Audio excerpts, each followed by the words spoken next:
Hello students, आज मैं आपको पढ़ाने वाला हूं क्वाड्रेटिक इक्वेशन। क्वाड्रेटिक इक्वेशन में मैं आपको आज पढ़ाऊंगा rational function and rational inequalities. ठीक है, तो रैशनल फंक्शंस क्या होते हैं, उनको कैसे सॉल्व करते हैं, उनकी रेंज कैसे निकालते हैं वो अपन देखेंगे। और इनइक्वालिटीज वैसे आप कर चुके हैं, रैशनल इनइक्वालिटीज भी मैंने आपको पहले भी करवा दिया, लेकिन आज मैं फिर से प्रैक्टिस करवाऊंगा रैशनल इनइक्वालिटीज की थोड़ी सी। ठीक है, तो आइए चलते हैं, पहले अपन सीखते हैं रैशनल फंक्शन किसे बोलते हैं और उसकी रेंज कैसे निकालते हैं और रेंज का क्या मतलब है। ठीक है, आइए, तो this is rational function and inequalities.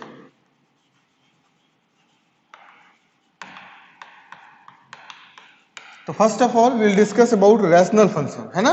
कोई ऐसा फंक्शन जिसमें न्यूमरेटर में भी एक पॉलिनोमियल लिखा हुआ हो और डिनोमिनेटर में भी एक पॉलिनोमियल लिखा हुआ हो, लेकिन आप जानते हैं rational number is in the form of p by q where q is not equal to 0। तो वैसे यहाँ पर qx can never be equal to 0, qx कभी भी 0 के बराबर नहीं होना चाहिए। px भी पॉलिनोमियल होना चाहिए। पॉलिनोमियल में कोई कांस्टेंट भी हो सकता है, 1 डिग्री का पॉलिनोमियल हो सकता है, 2 डिग्री का पॉलिनोमियल हो सकता है, 3 डिग्री का पॉलिनोमियल हो सकता है, कुछ भी हो सकता है, लेकिन अपन डिस्कस करेंगे मैक्सिमम 2 डिग्री का पॉलिनोमियल। ठीक है, वो चाहे न्यूमरेटर में हो चाहे वो डिनोमिनेटर में हो, तो अपन 2 डिग्री के पॉलिनोमियल को ही डिस्कस करने वाले हैं। ठीक है, 2 डिग्री या 2 डिग्री से कम, 2 डिग्री या 2 डिग्री से कम, पर 2 डिग्री जरूर होगी न्यूमरेटर या डिनोमिनेटर में से किसी एक जगह, कम से कम। दोनों जगह भी हो सकती है, पर कम से कम एक जगह 2 डिग्री की इक्वेशन जरूर होगी, क्योंकि अपन क्वाड्रेटिक इक्वेशन से रिलेट करके इसको पढ़ रहे हैं। ठीक है, इसमें इसके एग्जांपल्स मैं आपको बता दूं। जैसे मान लीजिए कोई फंक्शन लिखा हुआ है fx, तो fx इस तरीके से हो सकता है x square plus 2x plus 3 upon में x square plus 5x plus 7, ऐसा हो सकता है। जहां पर ये 0 के बराबर नहीं होगा, ये लिखेंगे ये लोग where this can not be equal to 0। fx आपका इस तरीके से भी हो सकता है, जैसे मान लीजिए x प्लस 2 अपॉन में x square plus 3x plus 7, ऐसा भी हो सकता है। fx आपका ऐसा भी हो सकता है।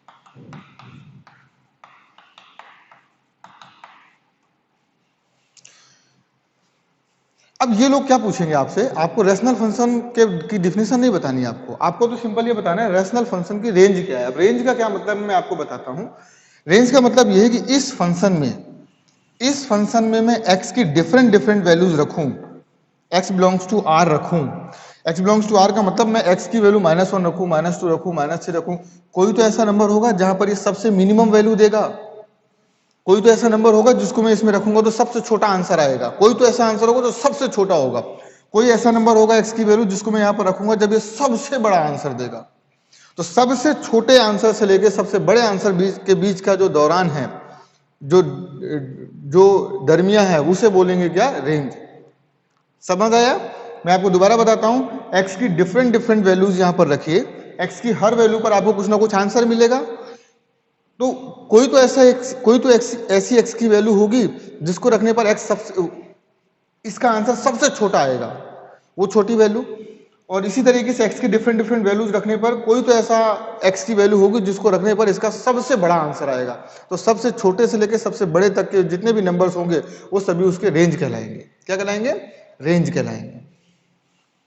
रेंज निकालने का तरीका क्या है कि जो जिस भी रैशनल फंक्शन की आपको रेंज निकालनी है उसको आप किसी एक कांस्टेंट के बराबर मान लीजिए। तो इसको मैं आपको एग्जांपल के थ्रू बताऊंगा, ठीक है। लेकिन यहां पर ध्यान रखना है कि x बिलोंग्स टू r होना चाहिए। x बिलोंग्स टू क्या होना चाहिए? r। x should be equal to r। तो अब मैं आपको ऐसे फंक्शंस की रेंज निकालना सिखाऊंगा कि रेंज कैसे निकालते हैं, यानी इसकी मिनिमम वैल्यू क्या हो सकती है, इसकी मैक्सिमम वैल्यू क्या हो सकती है x बिलोंग्स टू r पे। x बिलोंग्स टू r पे सबसे छोटा आंसर इसका क्या होगा? सबसे छोटा आंसर का मतलब ये हुआ कि अब x की कोई भी ऐसी वैल्यू नहीं है जिसको आप रख दो कि उससे भी छोटा आंसर आ जाए। ये मतलब है इसका, सबसे छोटा आंसर और सबसे बड़ा आंसर। मैं आपको बहुत ही लोकल लैंग्वेज में सिखा रहा हूं जिससे आपके दिमाग में, दिल तक घुस जाना चाहिए बात, ठीक है। तो ये आपको समझ आ गया होगा कि x की सबसे छोटी वैल्यू से लेकर सबसे बड़ी वैल्यू तक की कंटिन्यूअस वैल्यू जो होगी वो रेंज कहलाएगी, ठीक है। तो उसको अपन जानते हैं, जैसे मान लीजिए सबसे छोटी वैल्यू आ गई 2 और सबसे बड़ी वैल्यू आ गई 5, तो इसको लिखूंगा 2 से लेकर 5 तक, 2 से लेकर 5 तक।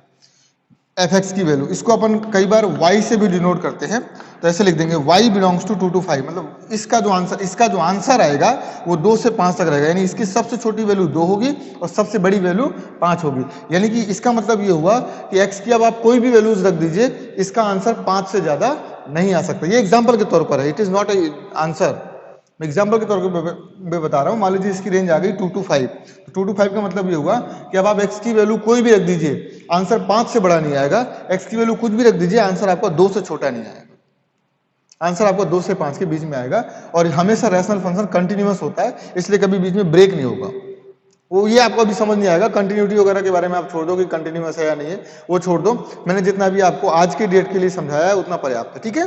तो आई होप यू अंडरस्टैंड, आपको समझ आ गया होगा रेंज किसे बोलते हैं, रेंज कैसे निकालते हैं, ये मैंने अभी तक आपको बताया नहीं है, वो मैं अब आपको बताने जा रहा हूँ, ठीक है। तो आइए मेरे साथ देखते हैं रेंज कैसे निकालेंगे। तो इसको मैं रफ करता हूं, आप इसको लिख लीजिएगा। रेंज के लिए मैं आपके पास क्वेश्चंस लेके आऊंगा, तो देखते हैं जरा क्वेश्चंस कैसे करेंगे, रेंज कैसे निकालेंगे, वो मैं आपको आज सिखाने वाला हूं, ठीक है। तो I have a question, if F X, question है if F X is equal to X square plus 34x minus 71 X square plus 2x minus 7 x belongs to r, ये बात ये लोग जरूर बोलेंगे कि x belongs to r, then F X can take, then F X can take values a 5 to 9 open bracket के साथ, b minus infinite से लेकर 5 तक, 5 पर क्लोज ब्रैकेट है, और 9 से लेकर इनफाइनाइट तक, सी ऑप्शन है 5 से लेकर 9 तक दोनों पर क्लोज ब्रैकेट, और डी ऑप्शन इन्होंने दे दिया है, कैपिटल डी दे देता हूं, नन ऑफ दीज। बेहद आसान समय, कैसे इनको करते हैं बस आपको एक बार अप्रोच पता चल जाएगी तो आपको समझ आ जाएगा कि कैसे इन क्वेश्चंस को करते हैं, ठीक है। जिस भी पॉलिनोमियल, जिस भी रैशनल फंक्शन की मुझे रेंज निकालनी है, यही तो बताना है कि F X can take values, यानी इस एफ एक्स की वैल्यू कहां से कहां तक आ सकती है, एफ एक्स की वैल्यू क्या क्या हो सकती है, ये आपको बताना है। तो मैं मान लेता हूं कि ये जो आपके पास X square plus 34x minus 71 upon में X square plus 2x minus 7 दिया हुआ है, मान लेते हैं इसकी वैल्यू है k, इसकी वैल्यू है k। x की आप डिफरेंट इन्होंने बोला x belongs to r, x की वैल्यू आप डिफरेंट कुछ भी रखिए, आंसर आपका k आएगा। k का मतलब हुआ कि मान लीजिए आंसर 1 आएगा, 2 आएगा, 3 आएगा, 4 आएगा, 5 आएगा, 6 आएगा, -5 आएगा, -8 आएगा, डिफरेंट बहुत सारे आंसर्स आएंगे इसके, ठीक है। तो अब समस्या ये है कि इसकी ये मिनिमम कब होगा और ये मैक्सिमम कब होगा, के मिनिमम कब होगा और के मैक्सिमम कब होगा, ये अपने को आज बताना है। इसे ही बोलेंगे के की रेंज, रेंज ऑफ के या रेंज ऑफ दिस फंक्शन, इसी की रेंज तो निकालनी है, राइट। तो अब चलिए इसको क्रॉस मल्टीप्लाई करते हैं। क्रॉस मल्टीप्लाई करके कैसे सॉल्व करते हैं आज मेरे साथ आपको बहुत अच्छे से समझ आएगा। आई होप आप बहुत अच्छे से इसको एंजॉय करेंगे। एक बार आप इसको समझ जाएंगे तो मुझे नहीं लगता कि कभी आपको कोई प्रॉब्लम आएगी। के x square plus 2kx minus 7k, सबको इधर ले आइए, तो ये हो गया k माइनस 1 एक्स स्क्वायर को एक साथ ले लिया, इसको उधर ले गए तो एक्स स्क्वायर उधर जाएगा, एक्स स्क्वायर कॉमन लेंगे तो k माइनस 1 हो जाएगा, प्लस ये क्या लिखा हुआ है बेटा 2k माइनस 34, क्यों, क्योंकि x और x मुझे कॉमन लेना है, इसमें से x और इसमें से x, उधर ले गया मैं, फिर मैंने x कॉमन ले लिया, राइट। फिर इधर क्या लिखा हुआ है minus 7k plus 71 is equal to 0। अब आपको एक ये x की क्वाड्रेटिक इक्वेशन दिख रही होगी, x की ये आपको एक क्वाड्रेटिक इक्वेशन दिख रही होगी, माइनस कॉमन ले लेंगे, चलिए माइनस कॉमन मत लीजिए, ऐसे रहने दीजिए, ये कांस्टेंट टर्म हो गया पूरा। ये आपको k की एक क्वाड्रेटिक दिख रही होगी, x की आपको एक ये क्वाड्रेटिक इक्वेशन दिख रही होगी। अब इन्होंने क्या बोला है x रियल है, x रियल का मतलब जो इसके रूट्स है, रूट्स रियल है, तो रूट्स रियल होने का क्या मतलब हुआ, रूट्स रियल होने का क्या मतलब हुआ, रूट्स रियल है, इसका मतलब रूट्स ये ऐसा ग्राफ होगा x मतलब एक्स के क्वाड्रेटिक का, ये एक ऐसा ग्राफ होगा जो एक्स एक्सिस को दो जगह पर कट करेगा। क्यों? क्योंकि रूट्स रियल बोले इन्होंने। रूट्स क्या बोले हैं? रियल। एक्स की वैल्यू आर है, यानी कि एक्स की वैल्यू आर का मतलब इसका जो आंसर आएगा वो रियल आएगा।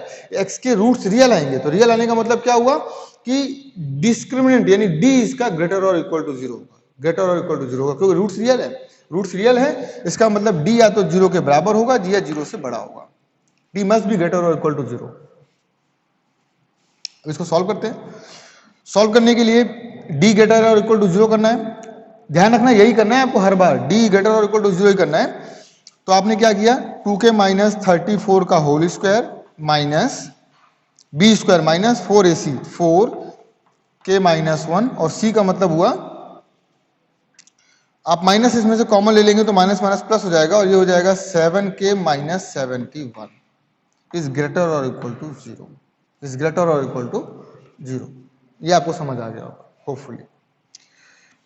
अब इसमें से आप 2 कॉमन ले सकते हैं। 2 कॉमन लेंगे तो बाहर 4 आएगा, तो ये हो जाएगा k माइनस 17, k माइनस 17 का होल स्क्वायर। 2 कॉमन ले लिया तो बाहर आया 4 प्लस 4। अब इन दोनों का मल्टीप्लाई कर दीजिए, 7k स्क्वायर माइनस 7k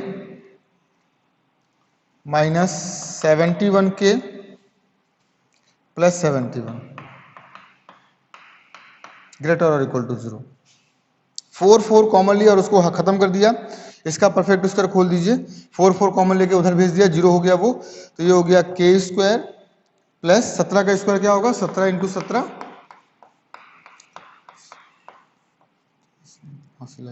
289 होता है, मुझे मालूम है, पर मैं आपके लिए बता रहा हूं, ठीक है।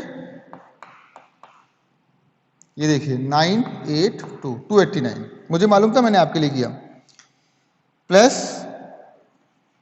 289 minus 34k plus 7k square minus 7k minus 7 के नहीं, माइनस ये ऐड होगा तो टोटल ऐड कर देते हैं एक साथ, 70 और 78 हो गया, minus 78k plus 71 is greater or equal to zero. अब इसको थोड़ा सा अलग से सॉल्व करते हैं। 7k स्क्वायर और k square that is 8k square, 8k square.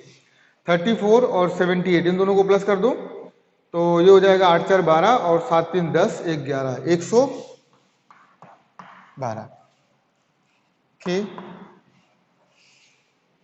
289 और 71 इन दोनों को प्लस करते हैं तो 8 1 9 1 10 0 0 7 और 8 15 और 1 16 कैरी 1 2 और 1 3 greater or equal to zero. अब इसमें क्या कॉमन आ सकता है, 8 से 8 क्या कॉमन आ सकता है, यहां से तो आ जाएगा, यहां से बस चेक कर लो, 8 3 832 बिल्कुल आ जाएगा। 8 8 कॉमन लेके उड़ा दीजिए, 8 8 पूरे में से कॉमन ले लीजिए तो ये हो जाएगा k स्क्वायर माइनस 8 1 जा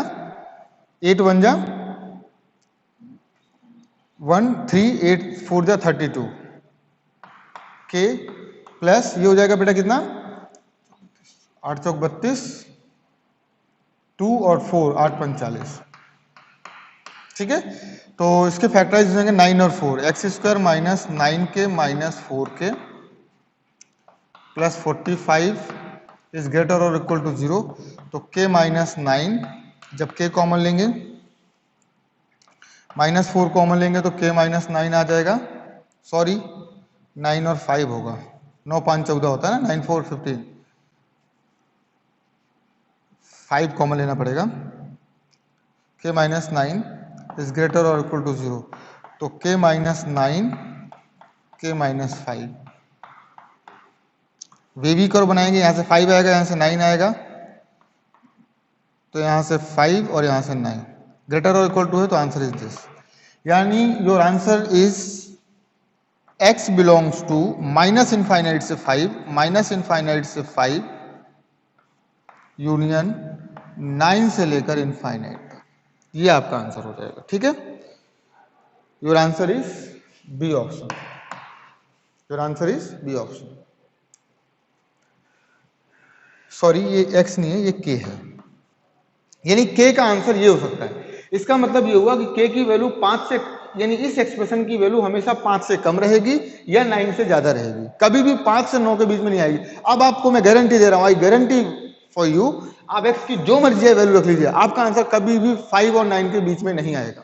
क्यों? क्योंकि इसका मतलब यही है ना कि -5 से इनफाइनाइट, माइनस इनफाइनाइट से 5 यानी माइनस इनफाइनाइट से 5 तक और 9 से इनफाइनाइट तक यानी 5 से 9 के बीच कोई भी आंसर नहीं आएगा। आप एक्स की जो मर्जी है वैल्यू रख लीजिए, इसका आंसर 5 से 9 के बीच में नहीं आएगा।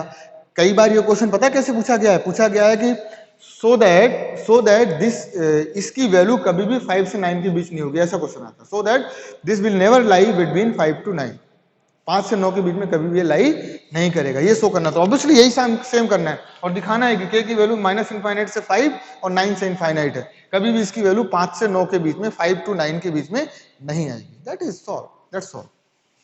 चलिए नेक्स्ट क्वेश्चन करते हैं, इसको मैं रफ करता हूं। नेक्स्ट क्वेश्चन देखते हैं जरा इसका, उसको किस तरीके से किया। हर क्वेश्चन में आपको कुछ डिफरेंस मिलेगा, वो डिफरेंस ही आपको कैच करना है कि इस तरीके के क्वेश्चन आएंगे तो मुझे क्या करना है, वो डिफरेंस ही आपको पकड़ना है। That is very important for you. Next question थोड़ा सा अलग है इससे, मतलब अलग का मतलब प्रोसेस सेम है लेकिन थोड़ी सी इसमें ट्विस्ट है। वो ट्विस्ट क्या है वो जरा देखते हैं। The value of m, the value of m for which the expression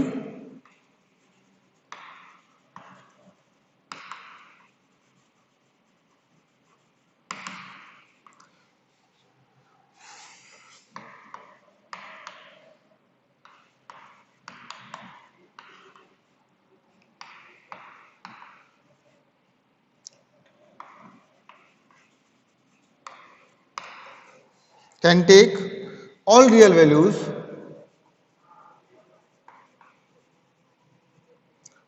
values for x belongs to R except m by 4। चार ऑप्शन है। पहला ऑप्शन है m belongs to 4 to 6, दूसरा ऑप्शन है m belongs to 6 to 8, तीसरा option है m belongs to -6 से लेकर -4 तक, और फोर्थ ऑप्शन है m belongs to -4 से लेकर -2 तक। देखिए ये बात बोलने का क्या मतलब है कि r की वैल्यू x की वैल्यू आप r ले सकते हैं, m/4 नहीं ले सकते। m/4 क्यों नहीं ले सकते? क्योंकि इनको पता है m/4 पर डिनोमिनेटर 0 हो जाएगा। देखो m/4 रखो तो 4 से 4 कैंसिल, m - m 0, डिनोमिनेटर क्या हो जाएगा? 0। तो ये इसलिए इन्होंने बोला कि आप x की वैल्यू कुछ भी ले सकते हैं, सिर्फ m/4 मत ले लेना, m/4 मत ले लेना। ऑब्वियसली m/4 नहीं ले सकते क्योंकि m/4 पर डिनोमिनेटर क्या हो जाएगा? 0 हो जाएगा। ठीक है, तो इट इज करेक्ट। इन्होंने बोला the value of m for which the expression इतना can take all real values for x।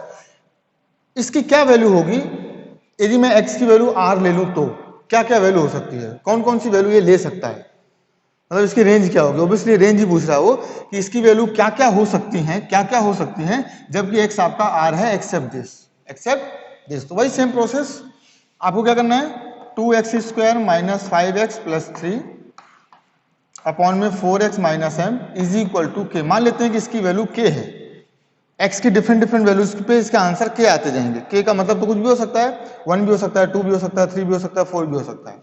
Same process, cross multiplication करिए, 2x square minus 5x plus 3 is equal to 4kx minus km।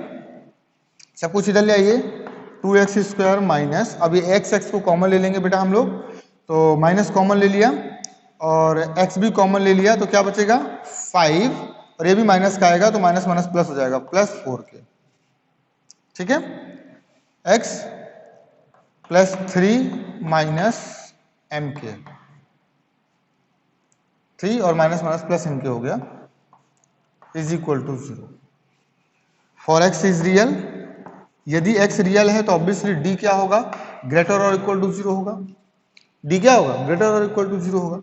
d यदि greater or equal to 0 है तो इसका मतलब ये होगा कि d इसका मतलब ये है, यानी कि 4k प्लस 5 का whole square minus 4 AC, A का मतलब हो गया 2 और C का मतलब हो गया MK plus 3 is greater or equal to 0। इसको सॉल्व करिए। 4k square plus 10k, sorry 10k नहीं आएगा, 5 को 20, 20 दूनी 40, 40 आएगा। 40k प्लस 25 और ये 16 हो जाएगा। 4 4 जा 16, 16k स्क्वायर। 8 के अंदर मल्टीप्लाई करेंगे, 8 MK 24 is greater or equal to 0, right. आपको समझ आ रहा होगा मेरे ख्याल से, इसमें कोई बहुत बड़ी टफ बात मैंने नहीं बताई। अब ये 16k स्क्वायर, 40k और 40k, के कॉमन ले लो तो 40 यहां पर आ जाएगा, 40 माइनस 8m और k, 40 माइनस 8m और k कॉमन ले लिया, 25 में से 24 चला जाएगा तो प्लस 1 आ जाएगा। यहां पर ट्विस्ट है, यहां पर ट्विस्ट है। ट्विस्ट ये है कि मुझे बताना है m की वैल्यू, मुझे बताना है m की वैल्यू, और यहां पर m और k दोनों एक साथ हैं, तो दोनों एक साथ है, मैं कैसे सॉल्व करूं? तो मेरे को एक बहुत अच्छा क्लू यहां पर मिलने वाला है कि ये एक k की क्वाड्रेटिक इक्वेशन है। k के क्वाड्रेटिक, जरा देखो ये k की एक क्वाड्रेटिक इक्वेशन दिख रही है आपको? k की एक क्वाड्रेटिक इक्वेशन दिख रही है। k की क्वाड्रेटिक इक्वेशन दिखने का मतलब ये है कि ये एक अगेन फिर से क्वाड्रेटिक इक्वेशन आ गया, और किसी भी क्वाड्रेटिक इक्वेशन की वैल्यू 0 है, 0 से बड़ी होने का मतलब ये होता है, कोई भी क्वाड्रेटिक इक्वेशन 0 है, 0 से बड़ी होने का मतलब क्या होता है, या तो क्वाड्रेटिक इक्वेशन का ग्राफ ऐसा है, या तो क्वाड्रेटिक इक्वेशन का ग्राफ ऐसा है, या तो 0 के बराबर है या 0 से बड़ी है। ये x की हर वैल्यू पर 0 से बड़ा रहेगा, लेकिन ये x की एक वैल्यू पर 0 हो जाएगा। इन दोनों ही सिचुएशन में या तो d ग्रेटर देन 0 होगा, सॉरी d लेस देन 0 होगा, या d इक्वल टू 0 होगा। तो इसका मतलब ये हुआ कि d आपका लेस और इक्वल टू 0 होगा। ट्विस्ट है ये इस क्वाड्रेटिक इक्वेशन की, ये अगेन एक क्वाड्रेटिक इक्वेशन मिल गई, फिर से मुझे एक क्वाड्रेटिक इक्वेशन मिल गई, और इस क्वाड्रेटिक इक्वेशन की वैल्यू 0 से बड़ी है। 0 से बड़ी होने का मतलब ये क्वाड्रेटिक इक्वेशन ऐसी है जिसका ग्राफ कर्व एक्स एक्सिस से ऊपर होगा, या एक्स एक्सिस को टच करेगा, या एक्स एक्सिस को टच करेगा। मुझे दोबारा क्वाड्रेटिक मिल गई। मुझे देखो यहां पर आप इसको समझिए, यहां पर एक्स के फॉर्म में क्वाड्रेटिक थी, जब मैंने डी वाला फॉर्मूला लगाया तो एक्स गायब हो गया, एक्स गायब हो गया ना। वैसे ही अब यहाँ पर के फॉर्म में क्वाड्रेटिक है, के और एम है, तो के फॉर्म में क्वाड्रेटिक है, अब मैं डी वाला फॉर्मूला लगाऊंगा तो के गायब हो जाएगा, तो मेरे पास क्या बच जाएगा, सिर्फ एम बच जाएगा। तो के गायब करने का तरीका है डी लगाना, डी लगाना। तो इसमें क्या है, डी आपका लेस और इक्वल टू 0 है, डी आपका लेस और इक्वल टू 0 है, तो इस क्वाड्रेटिक इक्वेशन का डी क्या होगा, तो बी स्क्वायर 40 माइनस 8m का स्क्वायर माइनस 4 AC, ए का मतलब 16, सी का मतलब 1, लेस और इक्वल टू 0। आप समझिए तो इस बात को, देखिए तो के गायब हो गया, एम आ गया सिर्फ, और मुझे एम ही चाहिए था, के गायब हो गया, तो डी लगाते ही एक वेरिएबल गायब हो जाता है, यदि क्वाड्रेटिक फॉर्म में है तो, क्वाड्रेटिक फॉर्म में है तो। अब इसमें से मैं 8 कॉमन ले लेता हूं, क्योंकि 8 यहां से कॉमन आ जाएगा, तो 8 कॉमन लूंगा तो ये हो जाएगा 64, 8 का स्क्वायर, और कॉमन लिया अंदर से तो ये बचा 5 और ये बचा m, 5 माइनस m, ये भी 64 है, 64 लेस और इक्वल टू 0, ठीक है, स्क्वायर हो गया है। 64 कॉमन लेके उड़ा दीजिए, तो ये हो गया 5 माइनस m का होल स्क्वायर माइनस 1 लेस और इक्वल टू 0। अब इसको आप ऐसे स्क्वायर लिख सकते हैं, तो ये हो गया आपके पास क्या, A square minus B square, A square minus B square लिखा हुआ है, इसका मतलब A minus B, A plus B, तो 5 minus M plus 1, 5 minus M minus 1। देखिए जरा समझिए इस चीज को, ये क्या हो गया, 6 माइनस एम, और ये कितना हो गया, 5 में से 1 गया 4, तो 4 माइनस एम इज लेस और इक्वल टू 0। आप यहां से माइनस कॉमन ले लीजिए, यहां से माइनस कॉमन ले लीजिए, तो माइनस माइनस कॉमन लेंगे तो प्लस हो जाएगा, इनइक्वलिटी में कोई फर्क नहीं पड़ेगा, तो m minus 6 m minus 4 is less और इक्वल टू 0। दोनों पे इनइक्वलिटी पे फर्क नहीं पड़ा, क्योंकि एक माइनस यहां से आया, एक माइनस यहां से आया, तो दोनों माइनस माइनस आपस में कैंसिल आउट हो गए। अब इसका जल्दी से आप वेवी कर्व बना लीजिए, तो वेवी कर्व में क्या आएगा, 6 और 4, यानी पहले 4 बाद में 6, तो m बिलोंग्स टू क्या हो गया, लेस देन है ना, तो आपका ये वाला आंसर होगा 4 to 6, 4 से लेकर 6 तक क्लोज ब्रैकेट, 4 to 6, कौन सा आंसर हो गया, ए ऑप्शन, ए ऑप्शन। ठीक है, तो आई होप आपको समझ आ गया होगा। आपको अच्छे से समझ आ गया होगा। एक क्वेश्चन और करते हैं इस पर, लेकिन वो बहुत लंबा क्वेश्चन है, तो I will do that question in next lecture, ठीक है। तो मैं उसको नेक्स्ट लेक्चर में करवाता हूँ।